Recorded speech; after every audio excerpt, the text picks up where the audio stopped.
శ్రీమాత్రే నమః. ఓం శ్రీకృష్ణ పరబ్రహ్మణే నమః. శ్రీమద్భగవద్గీత అథ ప్రథమోऽధ్యాయః. అర్జున విషాదయోగః. ధృతరాష్ట్ర ఉవాచ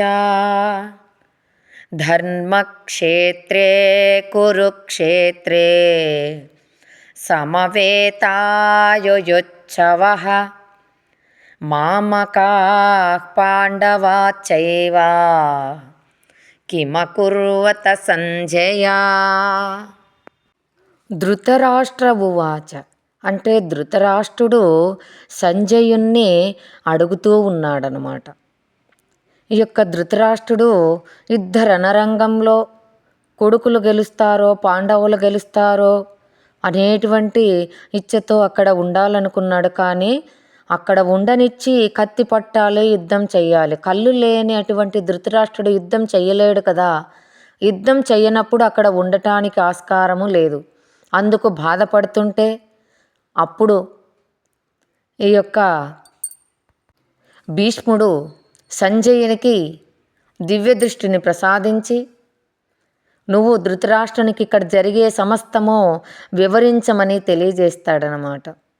అప్పుడు ఈ యొక్క సంజయుడు ధృతరాష్ట్రునికి అక్కడ జరిగేదంతా చెప్తూ ఉన్నాడు. అప్పుడు మొట్టమొదటగా అడుగుతున్నాడు, ధర్మక్షేత్రే, ధర్మక్షేత్రమైన ధర్మరాజు పరిపాలించినటువంటి క్షేత్రం అయ్యా ఇది. కురుక్షేత్రే, ఈరోజు కౌరవులందరూ కూడా పరిపాలిస్తూ వాళ్ళ హస్తగతం చేసుకున్నారు కాబట్టి కురుక్షేత్రం అయ్యింది. సమవేతాయుయుత్సవః, ఇద్దరూ కూడా కలిశారన్నమాట, సమావేశమయ్యారు అక్కడ.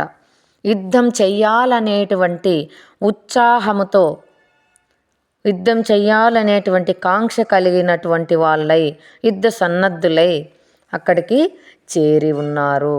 మామకా పాండవాశ్చైవ అంటే నా యొక్క పుత్రులు పాండవులు కలిసి ఎవరెవరు ఏం చేస్తూ ఉన్నారో, ఎవరు గెలుస్తారో, ఏం జరుగుతూ ఉందో నాకు అక్కడ తెలియజేయమని అడుగుతూ ఉన్నాడనమాట. శ్రీమాత్రే నమః.